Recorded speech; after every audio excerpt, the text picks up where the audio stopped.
I know we aren't your clients, but is it possible that we can keep this conversation confidential? You know, over the course of this case, I've had a lot of people come to me with information, so I certainly don't disclose anything unless I'm given permission. We can trust her. In spite of what she did to my mom on the stand in front of a whole courtroom. I hope you know how sorry I am and that I never meant for Look, any it's of that. fine. I'm going to put all that aside for now. Because we need your help. Okay. So who do you think shot Congressman Kane? We don't think, we know. It was Willow.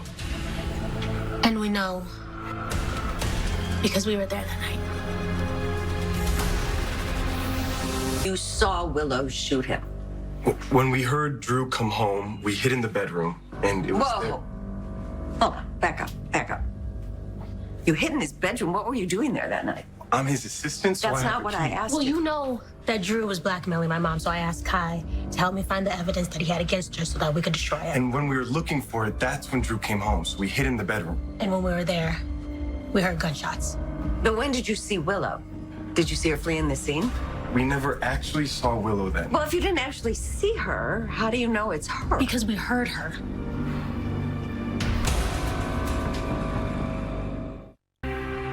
What exactly did you hear that makes you think Willow is guilty? After Drew was shot, we heard Twinkle, Twinkle, Little Star playing in the living room. And it didn't register to us right away, but once we had time to talk about what happened that night, we realized that the song we heard was actually a ringtone. And we assumed it was Drew's cell, so Scout must have called him. But Drew testified he never received any calls around the time of the shooting, and his phone records back that up, right? They do. Then Michael testified that Wiley called him that night, and suddenly we realized that the ringtone could have been coming from the shooter's phone. That could have been Michael's. We thought that too, at first. But we wanted to know for sure, so we arranged for Wiley to call his dad while we were nearby. And it turns out Michael's ringtone for Wiley is Wiley's voice. Maybe Michael changed his ringtone. Maybe. But after court today, we happened to be nearby Willow, and she got a call from Wiley. And her ringtone for him is Twinkle, Twinkle, Little Star. I would imagine that Twinkle Twinkle is a very popular ringtone that many parents use with their young children. Sure, but how many of those parents are standing trial for shooting Drew? Point taken. I'm just saying that the ringtone alone doesn't necessarily prove anything. Okay, but what about when you factor in all the other evidence against Willow? We attended every day of the trial.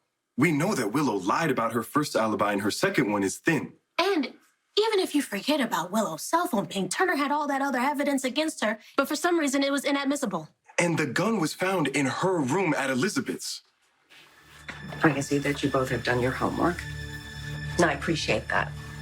But you also said that you were sitting in the courtroom every day, so you did then hear Willow talk very authentically about how much she loves Drew.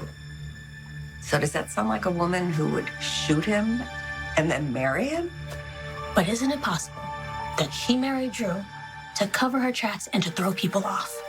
Do you really think Willow is that calculating? Because that's what you're saying.